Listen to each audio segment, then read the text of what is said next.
Here's the number one way you can avoid having to co-sign for your children on any loan in the future. Meet Harvey and Shelby. These are my joys of my life. I love them to death, but the one thing that I know is I'm on a timer. I have, from the day they were born, 18 years to get them set up for financial and credit success so that when they go into this brutal real world, they'll be well prepared, and so I'll never have to co-sign for them again. And so I'll go through a couple things that I'm gonna do and things that I encourage you to do for your kiddos to help them start to establish credit, build finances, so they're independent when they turn 18 and you never have to co-sign for them again.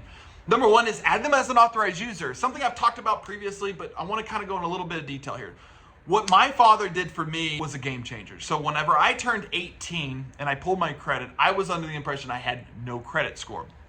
I realized I had a high 600 credit score, and I was just amazed and excited. I was like, wow, how did that happen? I looked at the one account reporting to my credit report was an old credit card that my dad had opened and added me as an authorized user without me even knowing. And it really just built validation. Like, wow, I have a good credit score. Like, I could boast about it. I was excited about it. I mean, think about somebody that has to pull their credit the first time and they're a ghost. They have no credit score and they have to find out how to build. I already had one. And so although authorized users don't really build much credibility, like I'm still gonna have to prove my income and prove that I financially can prove for this loan, at least it builds validation that I can build my credit score. I have a high one, now I just wanna maintain it. And so it just gives kids a different perspective on how credit works. And so adding somebody as an authorized user, you can do it at pretty much any age for most banks and lenders. Just take your credit card. You can do it usually online or call your credit card company and say, hey, I want to add this person as an authorized user. They'll ask for the name and social. You'll add it. They'll ask if you want to issue them a credit card. You don't have to.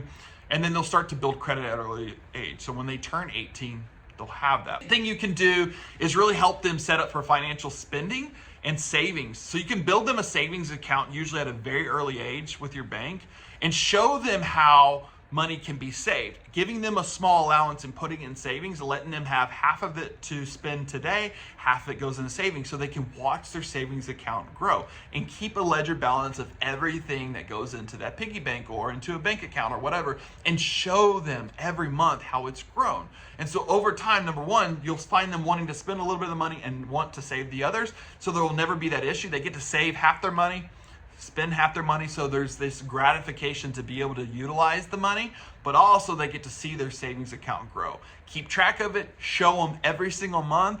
They'll start to get really excited and invested in what you're doing, and guess what? By the time they turn 18, not only will they have a good chunk of money that they can utilize and not you spend your money, but also they'll know how to start saving ahead of time.